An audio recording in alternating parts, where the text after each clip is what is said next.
बिस्मिल्लाहिर्रहमानिर्रहीम। Welcome to सरकारी job गुरु।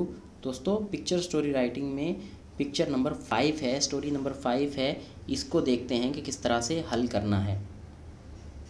इस तस्वीर में देख सकते हैं कि एक लड़की है और एक लड़का है, वो बैठे हुए हैं एक दरख्त के नीचे और इस पे चेयर पे टेबल सी है, एक बेंच पर बैठे हुए हैं और लड़की ने सर पे हाथ रखा हुआ है, परेशान लग रही है।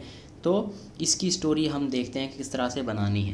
पिक्चर स्टोरी को लिखते वक्त जो मेन पॉइंट्स हैं, जो मेन चीज़ें हैं जो आपने नोट करनी हैं हर पिक्चर स्टोरी में, वो ये हैं कि सबसे पहले आपने उसके अंदर ये देखना है कि कितने लोग उसमें हैं, मर्द औरत कितने लोग हैं उसमें। और फिर दूसरे नंबर पे आपने ये करना होता है कि किसी एक को या दो को उसमें मेन कैरेक्टर शो करके आपने उनका जिक्र कहानी में करना होता है। एक बंदे को मेन हीरो बना दें और दूसरा जो है ना उसके साथ उसको जोड़कर उसके ऊपर कहानी लिखना शुरू कर दें और उनको एक हीरोइक कैरेक्टर दिखा दें।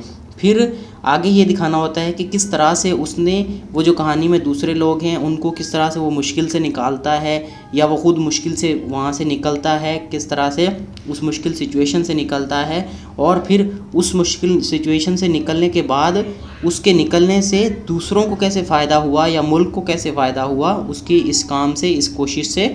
और उसके अलावा आखिर में आपने एक थीसिस स्टेटमेंट या कंक्लूजन से इसको एंड कर देना है कि उसने ये काम किया, उसकी वजह से मुल्क का ये फ़ायदा हुआ। बस ये सब में यही चीज़ कॉमन होती है। फिर चाहे वो उसमें कुछ भी दिखा रहा हो, आप उसमें उसको डॉक्टर दिखाएं, इंजीनियर दिखाएं या उसके अलावा कोई सोल्जर दिखाएं या कोई भी उसमें साइंसदान दिखाएं, खिलाड़ी दिखाएं, कुछ भी दिखाएं, उसमें स्टूडेंट दिखाएं, भले जो भी है उसमें आपने ये मेन चीज़ें जो है ना, ये 6 चीज़ें जो मैंने लिखी हैं ये आपने उसमें लाजमी ये लिखनी है और लाजमी उसमें ये नोट करवानी है।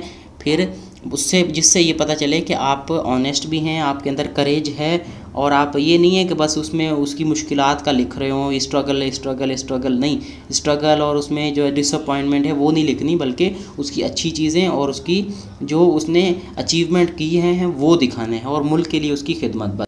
मिस रिदा जो कि एक चार्टर्ड अकाउंटेंट की स्टूडेंट है या वो चार्टर्ड अकाउंटेंट कर रही है और वो उसका ताल्लुक़ एक देही इलाके से है, देही फैमिली से है, गाँव के साथ उसका ताल्लुक़ है जहाँ पर वो उसकी फैमिली गरीब है, लिमिटेड रिसोर्सेज हैं और जिसको बहुत ज़्यादा मुश्किलात का सामना करना पड़ा कि वो गाँव से आकर शहर में आला तालीम हासिल करे, जहाँ पर ये कल्चर नहीं है उसके गाँव में कि लड़कियाँ जो है ना वो ज़्यादातर पढ़ें। तो इतनी मुश्किल से वो बाहर आती है, लेकिन वो जब आके चार्टर्ड अकाउंटेंट कर रही होती है फाइनल उसके एग्ज़ाम में उसको कुछ ही मार्क्स से वो फेल हो जाती है, पास नहीं हो पाता उसका। तो उसकी वजह से वो परेशान होती है कि अब मैं क्या करूँगी।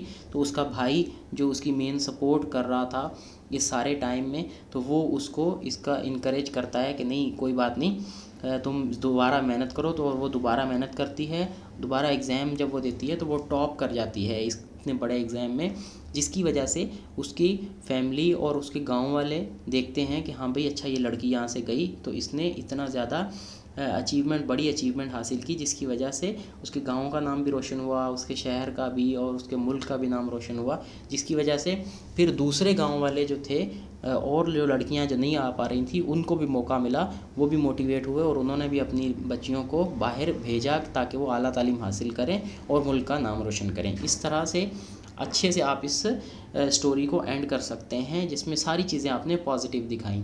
अगर तो ये वीडियो आपको पसंद आई है तो प्लीज़ इसे लाइक करें, इसे शेयर करें और इस चैनल को ज़रूर सब्सक्राइब करें। Thank you.